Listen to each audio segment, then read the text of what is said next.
Patay ang isang rider matapos maggulungan ng motorsiklo sa San Pablo, Laguna. Sa Benguet naman, 3 ang patay matapos sumahulog sa bangin ang sinasakyang SUV. Nasa frontline ng balitang yan, Simon Gualvez.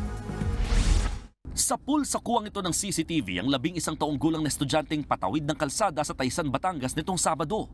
Nang dumaan na siya sa pedestrian lane, saktong parating din ang humaharurot na dump truck.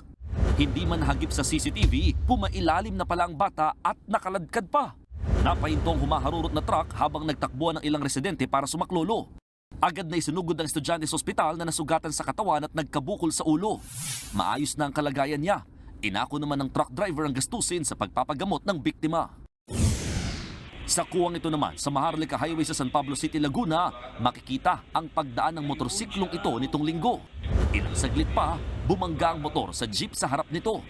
Tumilapon ng biktima papunta sa kabilang linya habang tumama naman ang kanyang motor sa isang SUV. Sakto namang nag-overtake ang isa pang motor sa SUV papunta sa kabilang linya kaya nagulungan niya ang sumemplang na rider.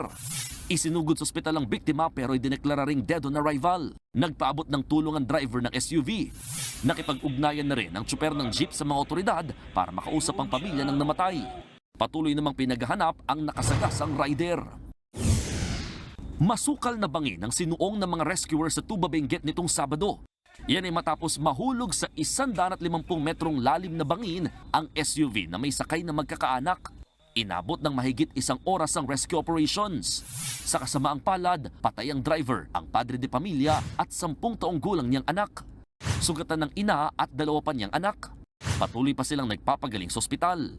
Base sa investigasyon, galing La Union ng mag-anak at papuntang Baguio City nang mangyari ang disgrasya. Accordingly, nag-overtake daw doon sila sa may sharp curve at na-overshoot siya doon sa may eksaktong kanto. Nabangga niya yung signage doon. Nag-cross siya doon sa counter lane na papuntang La Union at doon na siya nahulog. Nagbabalita mula sa frontline, Mon Gualvez, News 5. Mga kapatid, Jess De Los Santos po, huwag magpahuli sa mga umaaksyong balita at napapanahong issue sa bansa. Para sa mas malawak na balitaan, mag-subscribe at mag-follow sa social media pages ng News 5.